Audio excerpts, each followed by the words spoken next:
Assalamualaikum. Welcome to my channel Femina Cooking Lifestyle. Today recipe homemade apple jam. எந்தவித கலரும் ப்ரிசர்வேட்டிவ்ஸும் இல்லாத ஒரு homemade apple jam தான் பார்க்க போகிறோம். வாங்க எப்படி செய்கிறதுன்னு பார்க்கலாம். அதுக்கு நான் 2 ஆப்பிள் எடுத்திருக்கேன், ஒரு சின்ன பீட்ரூட் எடுத்திருக்கேன். அதை நல்லா தோலை சீவிட்டு நல்லா வாஷ் பண்ணிவிட்டு கட் பண்ணி எடுத்துக்கிடலாம். அப்புறம் ஒரு கடாய் எடுத்துகிட்டு கடாய் ஹீட் ஆனதுக்கப்புறம் நம்ம ஆப்பிளையும் பீட்ரூட்டையும் நம்ம சேர்த்துக்கிடலாம்.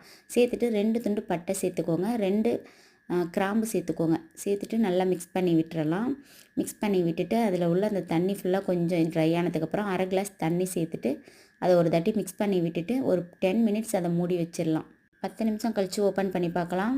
நல்லா தண்ணியும் நல்லா ட்ரை ஆயிடுச்சு, ஆப்பிள் பீட்ரூட் நல்லா வெந்துருச்சு. இந்த டைமில் நல்லா ஒரு தட்டி மிக்ஸ் பண்ணி விட்டுட்டு நம்ம ஸ்டவ் ஆஃப் பண்ணிடலாம். ஆப்பிள் பீட்ரூட் நல்லா ஆறி வரட்டும். நல்லா கூல் டவுன் ஆனதுக்கப்புறம் மிக்சர் ஜாரில் சேர்த்துக்கோங்க. அதுக்கப்புறம் நம்ம போட்ட கிராம்பு பட்டை அதெல்லாம் ரிமூவ் பண்ணிடலாம். ஒரு மிக்சர் ஜார் எடுத்துகிட்டு ஒரு பிஞ்ச் ஆஃப் கொஞ்சமாக சால்ட்டு சேர்த்துட்டு சுகர் நான் ஒரு 5 ஸ்பூன் எடுத்திருக்கேன். இதுக்கு பதிலாக நீங்கள் நாட்டு சக்கரை கூட எடுத்துக்கலாம். எந்த அளவுக்கு உங்களுக்கு சுகர் வேணும்னு நினைக்கிறீங்களோ நீங்கள் அந்தளவுக்கு சேர்த்துக்கலாம்.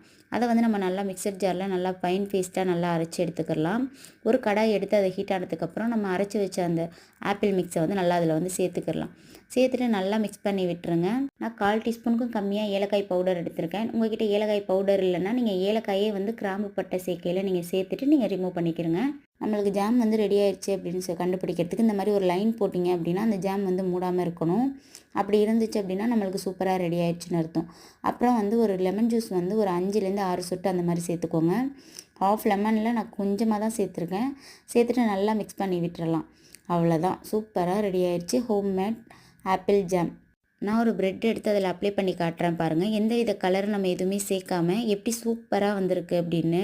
நம்மளோட குட்டீஸ்க்கு ரொம்ப ஹெல்த்தியான முறையில் இந்த மாதிரி நம்ம செஞ்சு கொடுக்கலாம். நீங்களும் கண்டிப்பாக ட்ரை பண்ணுங்கள். இந்த மாதிரி இன்ட்ரெஸ்டிங்கான ரெசிபீஸ்லாம் உங்களுக்கு வேணும் அப்படின்னா ஃபெமினா குக்கிங் லைஃப் ஸ்டைலை மறக்காமல் சப்ஸ்கிரைப் பண்ணுங்கள். உங்கள் ஃப்ரெண்ட்ஸ் அண்ட் ஃபேமிலிக்கும் ஷேர் பண்ணுங்கள். தேங்க்யூ ஸோ மச் ஃபார் வாட்சிங்.